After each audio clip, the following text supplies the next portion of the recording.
Sa Old Testamento, marami yung talatang sa aming mga iglesia ni Cristo sa mga teksto sa pagsamba.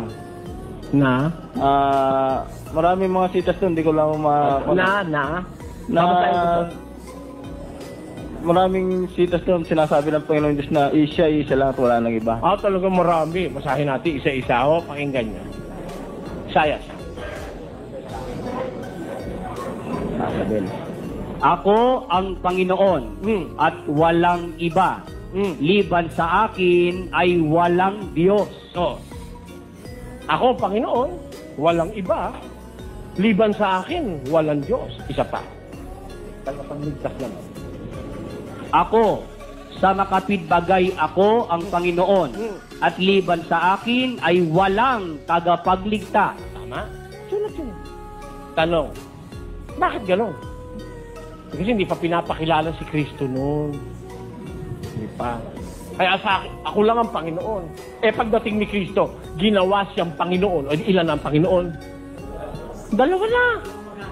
Tapos, liban sa akin, walang tagapagligtas. Sabi ng Diyos nung una.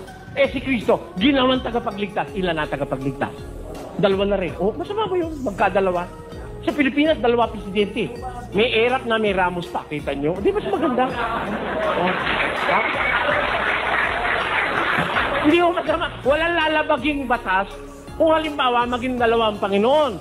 Actually, si David, sabi niya sa 111. Sinabi ng Panginoon sa aking Panginoon, umupo ka sa aking kanan. Ilan ang Panginoon ni David? Dalawa. My Lord, the Lord said unto my Lord, sit down on my right. Sabi niya. Sinabi ng Panginoon sa aking Panginoon. Kaya, ang Diyos ang may Panginoon, nung una siya lang. Sabi niya, liban sa akin, wala iba. Nung ipakilala na niya yung kanyang anak, dalawa na sila. Dapat dalawa na rin ang Panginoon mo. Nung una, siya lang ang Diyos. Kasi hindi pa naman pinapakilala si Kristo. Nung ipanganak na si Kristo, ng 1:5, Hebreo.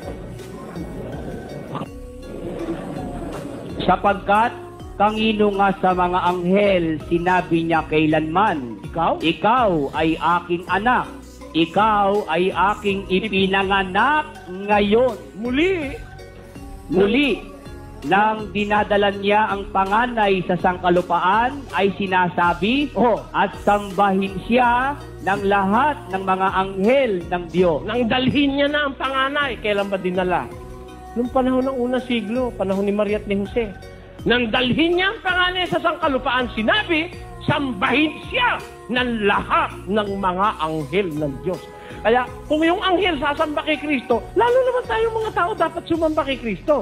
Kailan? Nung dalhin na siya rito sa lupa. Pero nung di pa dinadala, muna. Ako lang. Liban sa akin, walang iba. Sabi. Nung dalhin na, meron na. Hindi masama ba yun? Wala naman binalabag na batas yun. Wala pong mali ron. Maraming salamat.